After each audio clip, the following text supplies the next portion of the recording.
एक खातून के मुझे आया कॉल कि वो एक कराची के इलाके से थी। उन्होंने कहा कि हमारी शादी को पता नहीं कितने 28 साल कितने साल मुझे याद नहीं आ रहा मुझे, हम आज तक आपस में हमने रिलेशनशिप कायम नहीं कर सके। हम आज तक हमारे लिए पॉसिबल ही नहीं होता।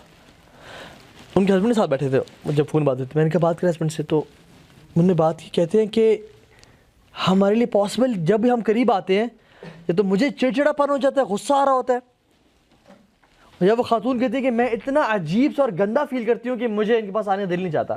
कहती हम चाहते हैं कि हम करीब है, हमारी औलाद हो, लेकिन हमारे लिए पॉसिबल ही नहीं आना, पॉसिबल ही नहीं आना। इसी तरह से जो फैमिली को डिस्ट्रॉय करने के लिए जो मामला होते हैं, औरत को मर्द से इतनी बू आ रही होती है कि जैसे बदबूदार गटर से बू आ रही होती है ना, उस तरह से मर्द से बू उसके हस्बैंड से, हालांकि वो भी शावर लेके आया हुआ है, बदबू। और मर्द को सारा दिन ठीक है, वो घर आते ही उसको डिप्रेशन शुरू हो जाएगा, औरत पे गुस्सा आना शुरू हो जाएगा, बीवी बुरे लगनी शुरू हो जाएगी। ये क्या है? ये नजर बद, ये हसद, या ये जिन्नात और जादू के काम है। सबसे पहला जो जादू का काम जिसके लिए जादू किया जाता है ना, वो फैमिली को, हस्बैंड और वाइफ को आपस में तोड़ने के लिए किया जाता है। और वलियाज़ु बिल्लाह अगर हम इस लेक्चर को सुनिए भूल गए तो हो सकता है खुदा ना खास्ता अल्लाह बचाए कि हमारी जब शादियाँ हों या फैमिलीज़ हों तो ये मसाइल हम सफ़र कर रहे हों, क्योंकि आजकल बहुत ज़्यादा हसद है, बहुत ज़्यादा। एक खातून मुझे कॉलेज लाहौर से कहती है कि मुझे अपने हस्बैंड में इंटरेस्ट ही नहीं है, किसी इंटरेस्ट, ज़ीरो इंटरेस्ट है, और मुझे बाहर के लोगों में बड़ा इंटरेस्ट महसूस हो रहा होता है। एक खातून की कॉलेज वो कह रही थी कि हस्बैंड मेरे बिल्कुल ठीक थे निकाह से पहले, मुझे गिफ्ट भेजे थे, जब से निकाह हुआ है ये मुझे आज तक मेरे करीब नहीं आए। हमारी शादी को कितने साल हो गए हैं, ये हस्बैंड करीब नहीं आए। हमने कहते हैं सारे टेस्ट करवाए, पता नहीं कौन कौन से टेस्ट क्या क्या करवाया, डॉक्टर्स को, हकीमों को चेक कराया, उनका सब फिट है, सब ठीक है, लेकिन वो मेरे करीब ही नहीं आ गए। ये क्या है? ये और फैमिलीज तबाह हो रही हैं, औलाद तबाह हो रही है इनकी वजह से। ठीक है, तो ये लोग क्या करते हैं जन्नात और जादू से, क्या होता है, to cause separation between family. ठीक है, to suppress man's desire for his wife और वाइस वर्सा, मर्द की ख्वाहिश ही और उसको लज्जत दी बेगम से नहीं है, तो और वो हराम रिश्तों में उसको लज्जत महसूस होना शुरू हो जाती है। ठीक है, बेगम से उसको दिल उठ जाता है, और इस तरह से बेगम का हस्बैंड से। ठीक है, मिसकैरेज या फर्टिलिटी इशूज़, ये भी मैजिक जन्नात की वजह से होते हैं। ठीक है, कॉन्स्ट, ये हर केस की बात नहीं कर रहा मैं, कुछ केसेस, ठीक है, जिनमें जिनको इश्यूज़ हो, नेचुरली भी हो सकता है, मेडिकल प्रॉब्लम की वजह से होता है, लेकिन हम मेडिकल को भी इसमें डिनाई नहीं करें। और इवन हमसे लोग पूछते हैं कि हमें ये इशू है, हम कहते सबसे पहले आप साइकाट्रिस्ट के पास जाएं या अपने मेडिकल डॉक्टर के पास जाएं, ट्रीटमेंट कराएं।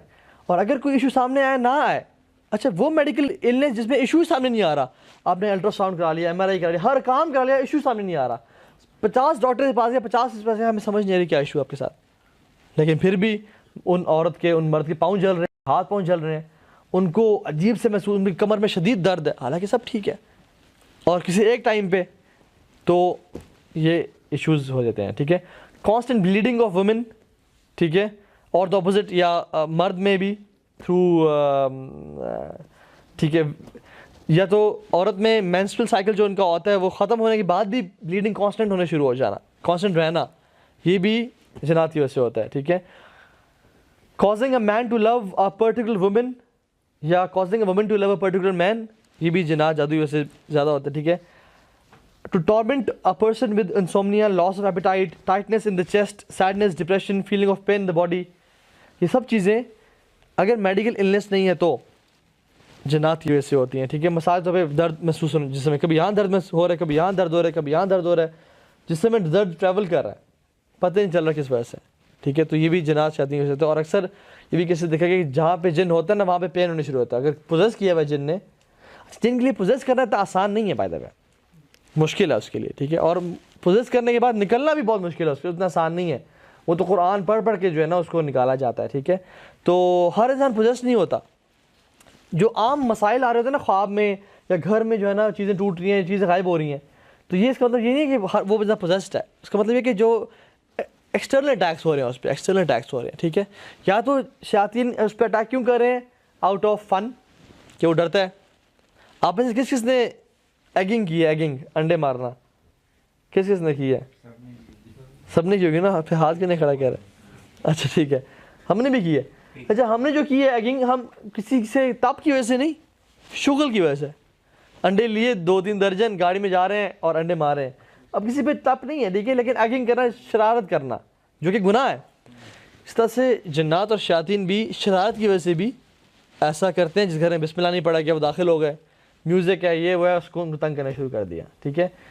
लेकिन जो सीरियस केसेस होते हैं जहाँ पे थेफ्ट या कपड़े फटना शुरू हो गए, खून के धब्बे, यूरिन के निशानात, अनयूजुअल बदबू आने शुरू हो जाना घर से, गोश्त के टुकड़े टुकड़े पड़े हुए हैं घर में, हड्डियाँ पड़ी हुई हैं, सिरी पड़ी हुई है घर के बाहर, ठीक है।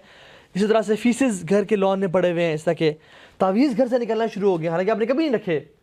वो जन्नात घर में आके तावीज़ जो है ना वो खोद के चले जाते हैं। अच्छा, ये जादूगर जो है ना ये खुद भी करवाते हैं। आपके घर में बड़ा शदीद जादू है, आप फलां अपने लाउंज से कोने में जाएँ, उसको खोदें, तावीज़ निकलेगा। तावीज़ निकलता है, आपको यार आमिल बाबा ने बता दिया कि, हालांकि उसी ने जिन को भेजा होता है, जिन को उसने तावीज़ डाला होता है, ठीक है। तो ये जो चीज़ें हैं ना बेसिकली उसकी वजह से